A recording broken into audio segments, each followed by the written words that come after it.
Hello, and welcome back to our podcast. My name is Dr. Alison Chiwara. I'm the CEO and founder of Human Focus Limited, a company that is truly dedicated to creating happier, healthier, and incredible workplaces, incredible communities, and nations.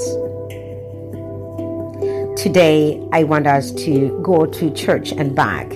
Last week, we kind of spoke of being a container, not just any container, but a chosen vessel with incredible content, sacred content. And I asked, what do you possess and who needs what you have? Today, we're going to talk about the vessel and the flood, what you carry in a world that drowns.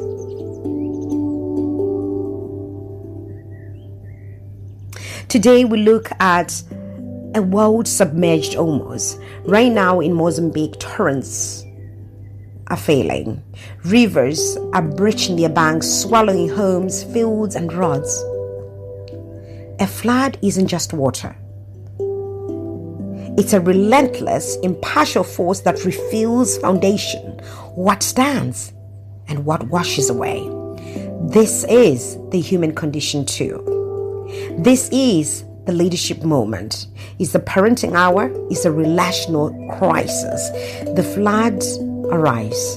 The diagnoses, the market collapses, the silent dinner tables, the new cycle of despair. All of it, imagine, it rises to our knees, then our chests. And what it's asking us in this cold, choking way is, what are you made of? What do you carry that this current cannot take? I hope you're with me here. You see, the flood doesn't care about your title. It only tests your vessel. So let's dig deep here. I'm going to go a little bit biblical. The Apostle Paul writes, we have this treasure in jars of clay. Clay. Fragile, isn't it? It's earthen and it's ordinary. The container itself is humble and even cracked. But the content, he says, we have this treasure. The treasure, unshakable power. That is the paradox. Now, I want us to leave Africa for a moment and let's fly to Japan. And I want to visit a concept that I absolutely love if you've been following my podcasts.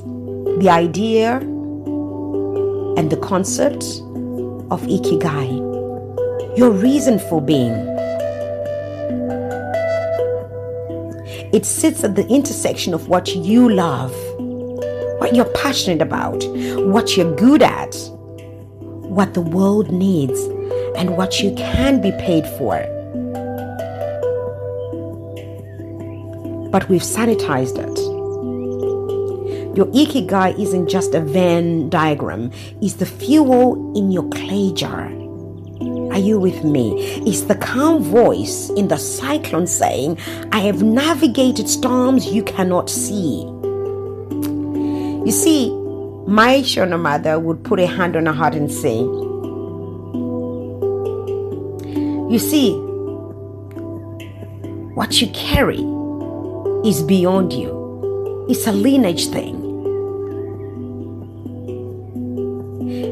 It is almost resilience in a way coded into our bonds from those who survived their own floods before us.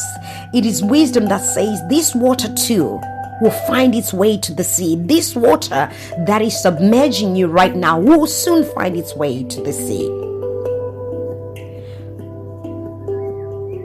Imagine for a moment, what if you knew? What if you knew? Not suspected, not hoped for, but knew with cellular certainty, with your heartmost certainty, the depth of what you contain. Not your skill set, but your soul set. Your inner you, your unique alloy of grit, grace, and foresight. What if you knew? For sure. That thing you dismiss as it's just who I am, it's just how I am, is someone else's lifeline. What if you knew that? I want you to sit with it. Let me tell you a story, a little truth. Somebody sent me a video recently. There's a man on a rooftop in Mozambique. The water is almost swirling in such a unbelievable way around the eaves of the house that he's sitting at the rooftop. He's holding a child. In his vessel, he carries two things. In him, he carries two things: terror and a love so vast it makes the terror a background noise. Are you with me? He's looking down. He sees a neighbor, an old woman, struggling in the current. Her container, a plastic basin that she's got, slipping from a grip. It holds her only remaining possessions, a couple of photos, a few letters, maybe her ID documents, I don't know, and a medicine bottle. Here's the moment the flood demands. It says, choose your content. Does he possess only enough for himself and his child? Or does his vessel hold an overflow? Are we together here? So he starts to shout. He throws a rope that he has had just in case help comes. He pulls the basin in with his child on his back, as we all know in Africa we do. He uses his free hand to pull the woman back up onto the roof where he's at. His container is under pressure. Are you with me? He's had to choose his content. And does his vessel hold an overflow? I hope you're with me on this. It's complex, but please stay with me. He's not shrinking, even though he's under pressure. In fact, he's expanding his vessel.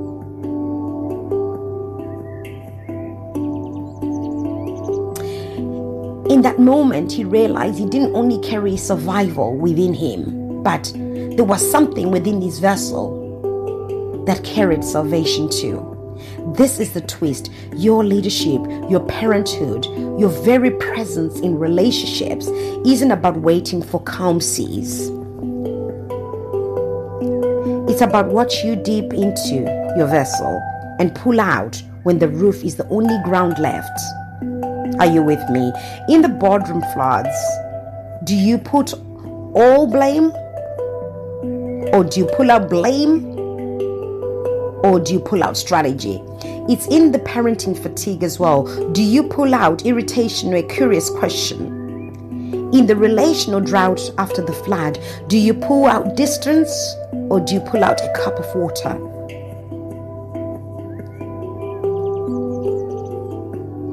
So I want us to dance in this little ballroom of ours, just for now. A dance in the drunken rain, where the steps are so unsure, but the rhythm is the drumbeat of your own purpose.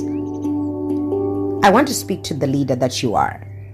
Your team isn't drowning because of you. They are waiting to see what's in you is unsinkable. They are waiting to see what is in you that the flood cannot take. Your clarity is their raft. Pull it out. I hope I've spoken to the leader. To the parent, you're not just providing shelter.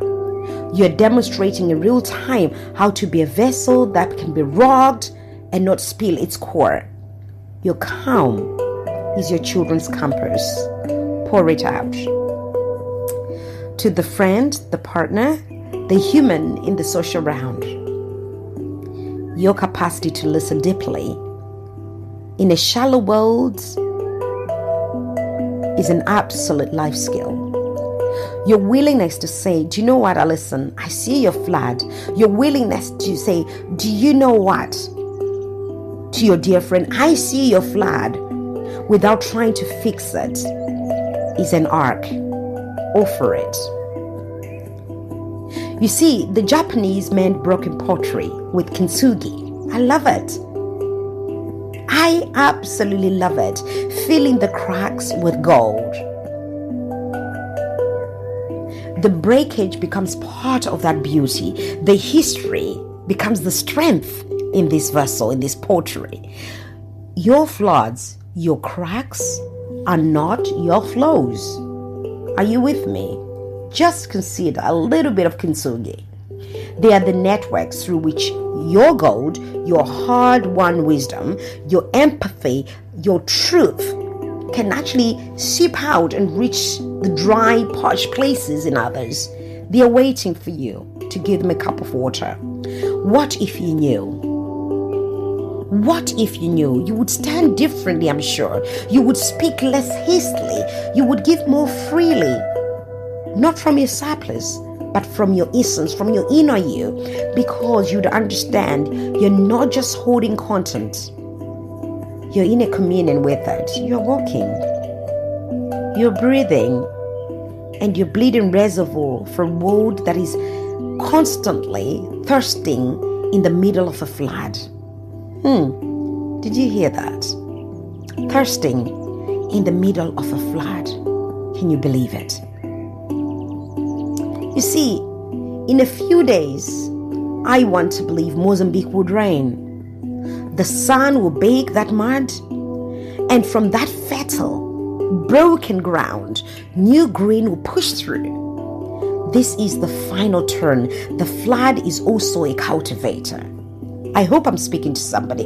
You see, your struggles are preparing the ground for what you're meant to grow into others. So today, I want you to feel the weight of your own vessel. It's sacredness, but it contains. You're carrying something that the world nearby you needs. It needs your specific gold in your specific cracks. Did you hear that? Don't just mind your container. Pour it out. Let it resonate. Let it heal others. Let it lead others.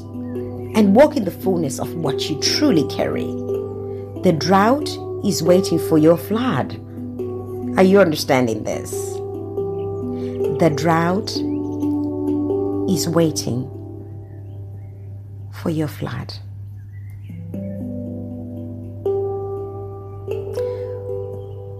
You're not just any container. You're a chosen vessel with incredible sacred contents. And I'll ask you for the last time, what do you possess? Who needs what you have? And remember, a flood isn't just water. It's a relentless force that reveals things that are really underneath. Will you stand in the flood, or will you wash away in the flood? And remember, the flood doesn't really care about your title. It only tests you, the vessel. So from me to you, from Human Focus Limited to your organization and your household and your nations, it's goodbye for now. Until next time, please keep tuning in every Wednesday and keep being that chosen vessel. Ciao for now.